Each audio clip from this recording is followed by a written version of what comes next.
Baiklah, kami dari kelompok 5. Kami akan menjelaskan unsur intrinsik dalam cerita The White Whale. Baiklah, sebelum itu perkenalkan kami. Saya Gracia ya. Saya Lizandra ini. Saya Lara Tineke. Saya Ali Fardunisa. Saya Juentri Halomuan Simanjuntak. Baiklah,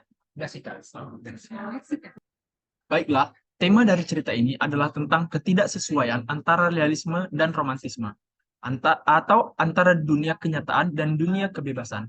Mary adalah tokoh yang sangat romantis, yang mencari keindahan dan kebahagiaan di taman dan burung-burung. Ia mengabaikan kenyataan bahwa ia harus berbagi hidupnya dengan Harry, yang memiliki kebutuhan dan harapan yang berbeda darinya.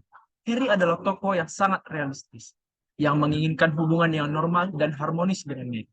Ia tidak mengerti mengapa Mary begitu terobsesi dengan teman dan burung-burung. Dan ia berusaha memberinya sesuatu yang lebih konkret, seperti kucing. Namun, usahanya itu malah menghancurkan simbol romantisme Mary, yaitu burung puyuh putih. Kedua tokoh ini tidak dapat menemukan keseimbangan antara realisme dan romantisme, dan akhirnya mereka terpisah.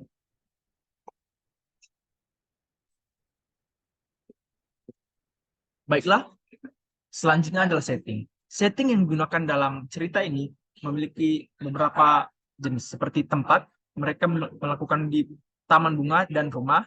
Setting waktunya itu malam, pagi, dan sore hari. Setting suasananya yaitu senang ketika burung putih minum di kolam milik Mary. Suasana sedih ketika tidak ada burung. Dan suasana menegangkan ketika burung itu tertembak oleh Harry. Baiklah, selanjutnya menjelaskan. Di sini saya akan menjelaskan tentang plot. Plot atau alur dari cerita tersebut termasuk magi, yaitu mengikuti urutan kronologis peristiwa dari awal hingga akhir.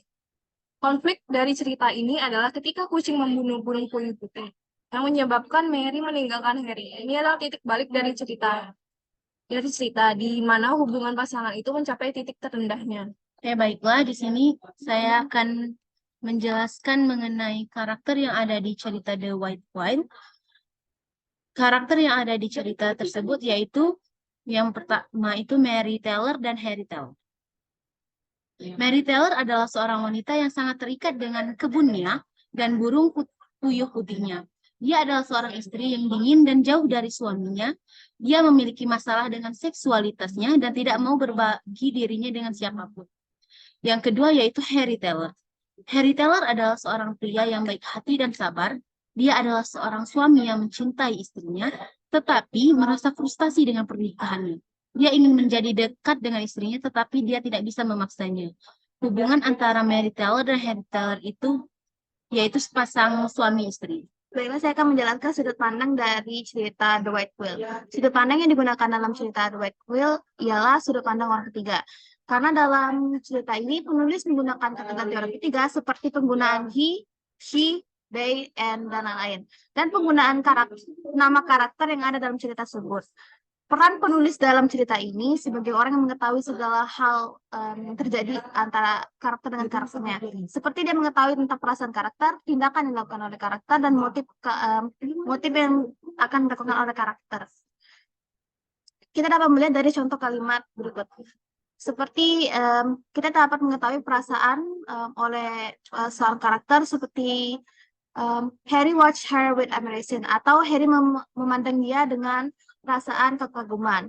Sedangkan tindakan dapat dilihat dari he wanted to kiss her over and over, atau dia ingin mencium dia berulang-ulang. Oke, saya akan menjelaskan simbol yang ada di dalam story The White Whale. Yang pertama itu adalah ada simbol burung puyuh putih, di mana burung puyuh putih ini melambangkan Mary dan kesucian jasmaninya. Di mana pada simbol ini menjelaskan bahwa Mary yang tidak ingin disentuh oleh siapapun termasuk oleh suaminya, dan dia selalu menjaga kesuciannya sehingga dilambangkan dengan seekor burung putih. Yang kedua adalah simbol kucing. Di dalam story ini kucing itu muncul ketika akan memangsa burung puyuh putih, dan kucing ini dianggap sebagai predator sehingga diidentikan dengan Harry Taylor, yaitu suami Mary, sebagai musuh. Ini juga melambangkan kegagalan hubungan pasangan tersebut, di mana kucing dianggap sebagai suami Mary yang dicontohkan suaminya ingin mendapatkan haknya dari Mary tetapi tidak diberikan. Yang ketiga adalah simbol taman.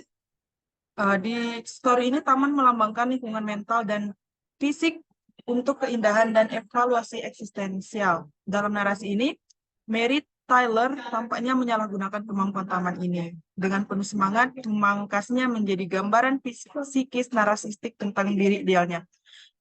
Taman di sini diibaratkan sebagai diri Mary yang sangat ideal untuk dirinya, yang tidak ingin diganggu oleh siapapun, selalu merawat diri dengan baik, tetapi tidak ada yang boleh merusak ataupun menyentuh taman tersebut.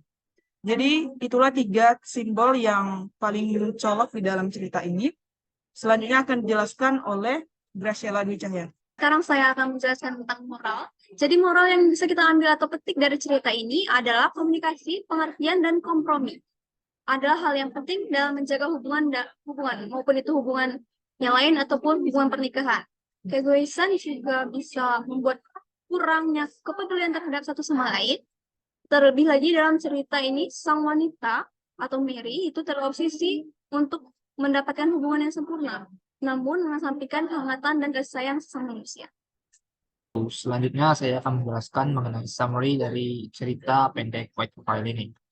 The White Whale atau dalam bahasa Indonesianya adalah burung puyuh putih merupakan cerita pendek atau short story yang ditulis oleh John Steinbeck, membawakan tema mengenai ketakutan akan perubahan, keegoisan dan ketidakbahagiaan dalam rumah tangga. Cerita pendek ini berlatar pada tahun 1930-an di California, yang menceritakan mengenai sepasang suami istri dan yaitu sang suami Harry Taylor dan sang istri Mary Taylor yang menikah, namun sang istri Mary Taylor menolak segala sesuatu mengenai hubungan fisik. Sifat Mary Taylor inilah yang pada akhirnya menjadi penyebab ketidakbahagiaan dalam pernikahan mereka. Cerita ini menggunakan sudut pandang orang ketiga dan dengan alur yang maju. Cerita ini mencapai klimaks di mana seekor kucing tiba-tiba masuk ke dalam taman tersebut dan mencoba menerkam burung puyuh putih kesayangan Mary itu.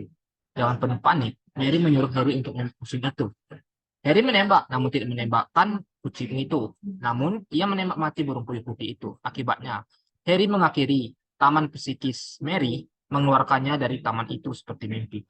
Nah, pada cerpen ini, kiasan taman muncul melambangkan lingkungan fisik dan mental untuk keindahan dan evolusi eksistensi. Mungkin itu saja yang dapat kami sampaikan mengenai cerita The White Whale. Sekian dan terima kasih.